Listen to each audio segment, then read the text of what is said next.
Fala galerinha! Fala galerinha é início de vídeo de youtuber, né? Enfim, queridos e queridas, sejam muito bem-vindos a mais um vídeo do programa Atitudes que Vendem. O tema desse vídeo, a tática é análise SWOT.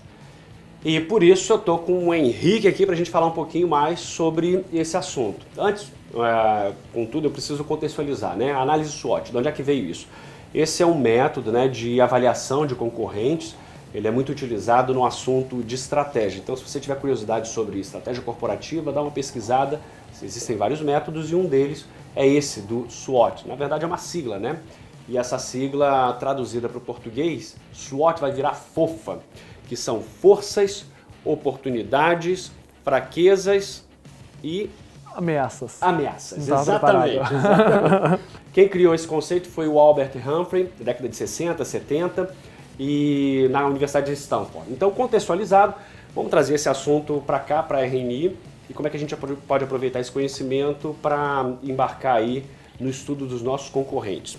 Vamos lá então, Henrique, tem algum case que a gente possa utilizar a análise SWOT, que vocês já fizeram isso internamente, para mostrar como é que a gente opera essa ferramenta?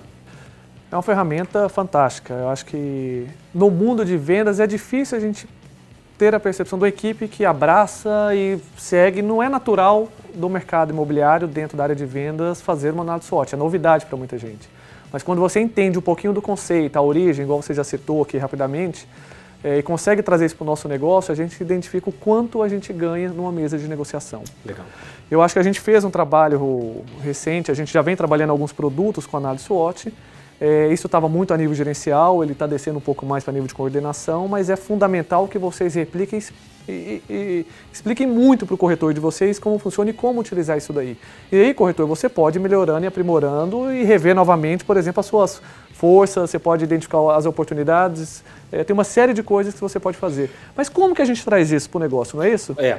Antes um pouquinho, deixa eu só deixar registrado então. É possível pegar aquilo que já foi feito de estudo por coordenadores, pela estratégia RNI e aproveitar essas informações. Mas é possível também que um corretor individualmente pegue essa ferramenta e ele consiga lá colocar as informações e fazer uma análise. É isso? É isso. Sugiro que cada stand de vendas, que cada equipe de vendas agora se reúna, analisem a análise SWOT que tem do seu próprio empreendimento, discutam entre equipes e façam juntos. Eu acho que quando a gente faz junto é muito melhor, fica aí o desafio para vocês fazerem isso na sequência. Vamos para a prática então, você tem uma colinha? Vamos lá, eu tenho uma colinha aqui que eu peguei, a gente tem análise SWOT todos os nossos empreendimentos, está no nosso sistema de qualidade. E aí eu vou pegar um exemplo aqui do Green Life São Marcos, onde foi feito pela própria equipe, né, a Sabrina, que como coordenadora, juntamente com o José Renato, fizeram esse levantamento e identificaram algumas forças e fraquezas, que é quando a gente olha internamente, e a gente analisa também as oportunidades e as ameaças que o nosso concorrente vai ter. Nós já conhecemos o mercado, nós já conhecemos o concorrente, agora a gente precisa identificar essas etapas. Então, será que a gente conhece, por exemplo, todas as nossas forças, Bruno? A força, então, é aquilo que é interno, é da nossa empresa. Fatores internos. Fatores internos. É esse azulzinho aí, forças. É forças. Então, vamos analisar as nossas forças, que são fatores internos da RNI. Nós citamos ali como localização. Ele é um diferencial. É uma força nossa? Sim. A qualidade e garantia de entrega é uma força nossa? Sim. Lembrando que nós fizemos essa análise SWOT comparando principalmente com o nosso principal concorrente. Isso é fundamental. Então pega o seu empreendimento, analisa seus concorrentes, ou você faz uma de forma genérica, ou você escolhe um concorrente específico e faz a comparação com ele também. Ok. Neste caso, eles citaram o CRM como uma força nossa. Por quê? O nosso relacionamento com o cliente, o nosso pós-venda, a nossa assistência técnica, ela é através de um aplicativo, tem ferramentas, e o nosso concorrente não tem essa força.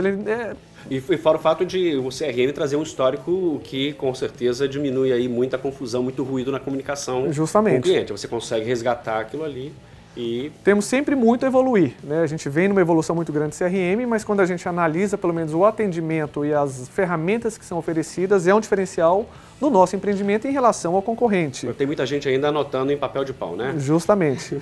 Nós temos uma força gigantesca nesse empreendimento nesse exato momento, que é o desligamento na planta, por exemplo, desligamento imediato. O nosso empreendimento já está aprovado, já está contratado na Caixa Econômica Federal e o cliente tem a segurança que ele não vai desenquadrar, que ele está comprando agora e que ele já vai financiar de imediato. Quando ele vai no concorrente, ele não vê isso. O concorrente ainda não está contratado. E a gente sabe que o empreendimento enquadrado Minha Casa Minha Vida que não está contratado, boa parte das vendas podem cair depois por uma questão de desenquadramento. Okay. Não vou citar todas elas, mas vamos olhar algumas fraquezas nossas. Fraquezas também é uma observação, é um critério interno. Interno. Fraquezas nossas. Vamos olhar as nossas fraquezas. Okay. Eu não posso ter vergonha ou medo das minhas fraquezas. Várias pessoas aqui falaram, Henrique, mas isso é uma fraqueza, nós vamos demonstrar? Nós não temos que ter vergonha de demonstrar. Nós temos que, pelo contrário, entender essa fraqueza e trabalhar sobre ela. Nós não estamos falando que se eu identificar minha fraqueza, eu consigo quebrar uma objeção depois? Claro. Então vamos lá. Nós não temos nesse empreendimento uma varanda gourmet. Ok, isso é uma fraqueza identificada. Identificada quando eu comparo com um determinado concorrente. Okay. Porque dependendo da referência que eu tenho, ele pode não ser uma fraqueza. A planta não tem suíte. Ou seja, por que eles mapearam isso aqui como uma fraqueza? Porque como o concorrente oferece, e ele bate muito forte nisso, mas lá você não tem. É o mesmo preço, mas lá tem suíte que não tem suíte. Ou seja, foi identificado pela equipe que isso é uma fraqueza porque ele está sentindo essa objeção na mesa de atendimento. Então entender como uma fraqueza está aqui como que a gente quebra essa objeção em relação a esse ponto. Área de lazer pequena e sem mobília. Aumento do preço. Por que eles citaram isso como uma fraqueza? Foi uma dificuldade que eles tiveram, porque a gente fez um reajuste de tabela que acabou se comparando um preço um pouco mais alto, mas era um enquadramento do produto. Não vamos entrar nesse detalhe, mas área de lazer pequena e sem mobília. Ok. O concorrente oferece área de lazer 100% mobiliada e um pouco mais ampla. Ou seja, quando a gente compara o nosso empreendimento olhando internamente, isso se torna uma fraqueza para a gente. Agora, aí nós temos agora as oportunidades e as ameaças. Seja, é o nosso olhar RNI para fora, para o concorrente. Para fatores externos. Perfeito. Então a gente olhou fatores internos, vamos olhar agora os fatores externos, as oportunidades. Nós temos uma excelente perspectiva de valorização. Isso, quando você compara, analisa o mercado, o concorrente específico nosso, ele não consegue trazer uma valorização do imóvel. Então eu vou explorar isso como uma oportunidade. O concorrente não tem valorização, o concorrente, um outro fator, ele não tem expressão. Produto diferenciado da maioria no nosso caso, então o produto dele, por mais que ele tenha todos aqueles fatores como positivos, ele tem alguns aspectos que foi levantado pela equipe de Talhando que dá para a gente explorar um pouquinho mais, principalmente credibilidade. Isso é legal. Então é uma oportunidade que eu posso explorar em relação ao produto do nosso concorrente. Então, analisando os fatores externos, quais são as ameaças, né? Por exemplo, o muro, nesse exato momento, o muro do concorrente já está pronto, ele apresenta um aspecto de segurança um pouco maior. Então é uma ameaça, mas eu não deixo, isso não significa que eu não tenho um muro, mas é uma ameaça que a equipe identificou naquele momento.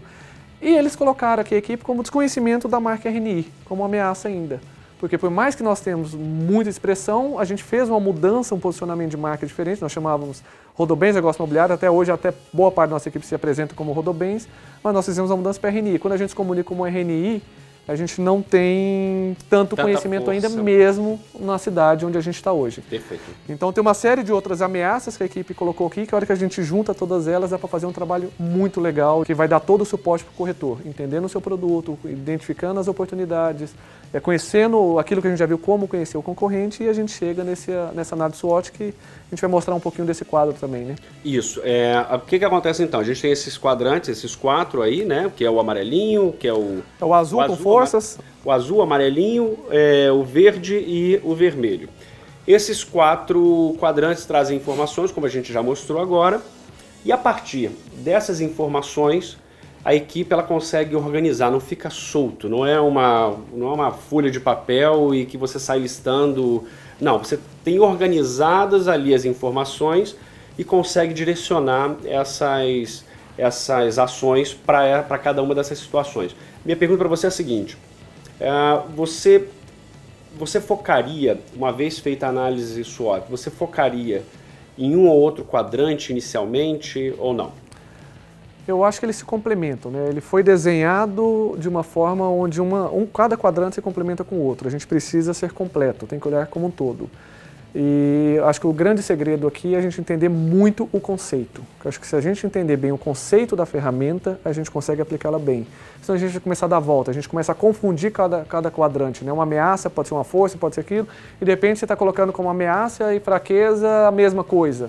E não é. Cada quadrante tem o seu próprio significado, a gente tem um conceito que a gente precisa entender bem. Bom, Henrique, então a gente acabou de ver os 4 quadrantes e o mais importante aqui é a galera saber que a gente não está brincando de ficar preenchendo o quadrante.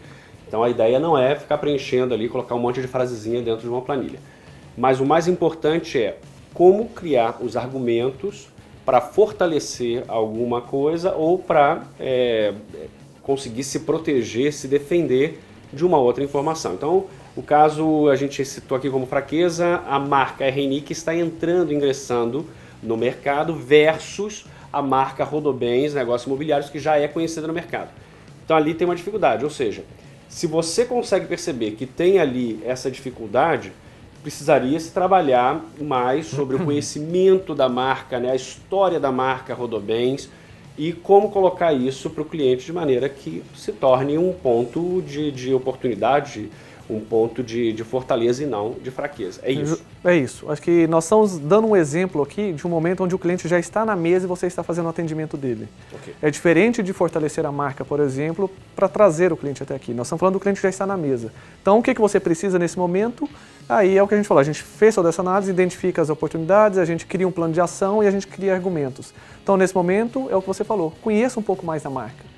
Saiba fazer a ponte, tenha um portfólio da empresa, apresente o portfólio, demonstre e fortaleça a RNI como uma empresa Rodobens, se for o caso, se for necessário. Tá? Então é fundamental como que você aplica isso na mesa na hora da negociação. Então essa ferramenta ela funciona como se fosse um mapa. Um mapa para você não ter surpresas naquela trilha que você vai fazer. Você falou o ponto principal, não ter surpresa. Nada mais desagradável do que você não identificar uma falha, uma dificuldade no momento da negociação e ficar vendido ali na hora. Bom, então um outro aspecto importante dessa ferramenta é, já que ele é um mapa para evitar surpresas, uma vez que chega um argumento, por exemplo, como a falta da varanda gourmet, como você havia citado, faltou a varanda gourmet, é claro que um corretor ele não vai ter como colocar uma varanda gourmet no empreendimento que não tem varanda gourmet. Mas o que pode ser feito aqui? Das duas, uma. Ou a gente pode ressaltar as nossas forças, então a gente vai bater mais nessa tecla dessas forças. Não tem uma varanda gourmet, mas nós temos, por exemplo, as caixas onde a instalação do ar-condicionado é muito mais facilitada, sem problemas, e etc. e tal. Enfim. Ou a gente pode também avaliar se o perfil daquele cliente, se aquele cliente que está ali negociando com a gente, que está conhecendo o empreendimento, se realmente interessa a ele a varanda gourmet, porque às vezes a gente lança a mão de uma informação, não, a gente não tem varanda gourmet, mas peraí, você sabe se ele precisa de varanda gourmet? E aí a gente tem vídeos bastante interessantes no processo de negociação, exatamente sobre isso, sobre analisar o perfil, que são as questões de vida ou venda. É um vídeo bem bacana, não perca esse vídeo. Tá passando inclusive no Corujão. Vai lá, você ia complementar. Acho que é isso mesmo, Bruno. Acho que você citou um ponto fundamental. O cliente não chegou do dia para a noite, sentou na mesa e falou, você não tem sacada. Acho que nós já falamos em outros vídeos, existe todo um bate-papo inicial onde você conhecia um pouquinho mais a história do cliente. E ele está usando aquilo porque foi o que o concorrente bateu nele. Ele viu que não tem aquilo. Mas é o que você falou, será que ele precisa? Peraí, eu tenho um espaço gourmet. O senhor gosta, por exemplo, se é uma pessoa que não gosta, o senhor mora num apartamento que tem sacada, correto? Correto. Quantas vezes o senhor já fez churrasco no seu apartamento? Se você já descreveu isso com ele, você viu que esse cliente não é um cliente que utiliza muito a sacada para aquilo ali, ele não tem aquela necessidade. Ele gostaria de ter, mas ele não precisa, é diferente. E o condomínio tem um espaço gourmet. Não é muito mais prático você fazer o seu churrasco na área gourmet, deixar toda a bagunça lá embaixo, pensando que hoje esse novo público, que as pessoas preferem dessa forma? É tão trabalhoso hoje ter uma empregada dentro de casa, todo mundo vai embora, a bagunça fica para você, não é? Fumaça, né? Existe, a fumaça fica ali, toda aquela bagunça, incômodo. Então, de repente, para aquele cliente não tem aquela importância, é simplesmente algo que você vai explorar um pouquinho mais, outras características do empreendimento, como por exemplo, temos a área gourmet lá embaixo. O meu caso específico tenho a Maria Antônia, que está com 8 anos de idade, 9 anos, e sinceramente, entre a varanda gourmet e a piscina lá embaixo, muito mais a piscina, ou seja, eu procuraria um empreendimento que tivesse a piscina para ela poder descer e curtir, criança. Quando o cliente chegou, provavelmente ele fez uma pergunta como que ele conheceu o projeto. Por que ele parou ali? Digamos que ele parou ali porque ele passa todos os dias na porta porque é o caminho que ele faz para chegar no trabalho dele. Você tem que explorar este ponto. Você pode falar, o senhor não tem a varanda gourmet, tudo bem, temos o espaço gourmet lá embaixo, temos isso, mas o que o senhor procura hoje não é a localização, não é a passagem que você tem, ou a piscina que é tão importante para sua filha, ou ter a segurança de estar comprando algo do incorporador como a RNI, que te transmite tudo que você está buscando hoje. Então tem várias formas, e para isso você precisa conhecer todas as fraquezas, forças e ameaças que a gente tem, e oportunidades e ameaças. Bom, pessoal, estamos fechando então o vídeo. O recadinho final é o seguinte: não utilizem essa ferramenta só para ficar preenchendo ali uma planilha bonitinha do Excel. Vamos pegar essas informações e vamos construir ali os argumentos para não ter surpresa na hora, no processo de negociação, numa visita do cliente. Lembrando que essa planilha ela é viva, então se você tiver essa planilha sendo executada agora, daqui 2 meses, daqui 3 meses, ou se aconteceu alguma grande mudança no mercado, vale a pena botar a planilha de novo ali na mesa e fazer um novo rascunho, fazer uma nova abordagem de todos esses tópicos que a gente está comentando. Okay? Tem mais algum detalhezinho que você queria ressaltar? Nosso concorrente pode mudar o tempo todo, né? A nossa economia muda o tempo todo. Então, fica como tarefa a gente sempre rever as nossas análises que a gente tem para criar o que a gente quer, que é um bom atendimento e dar segurança para o cliente poder fechar o negócio. Nosso convite, mais uma vez, para vocês assistirem ao vídeo, que também está nessa caixa aqui de acabamento, questões de vida ou venda, e um detalhe especial nas perguntas, nas questões de exploração. É muito importante você dar uma olhadinha, agora você vai ver com outros olhos depois que você viu esse vídeo.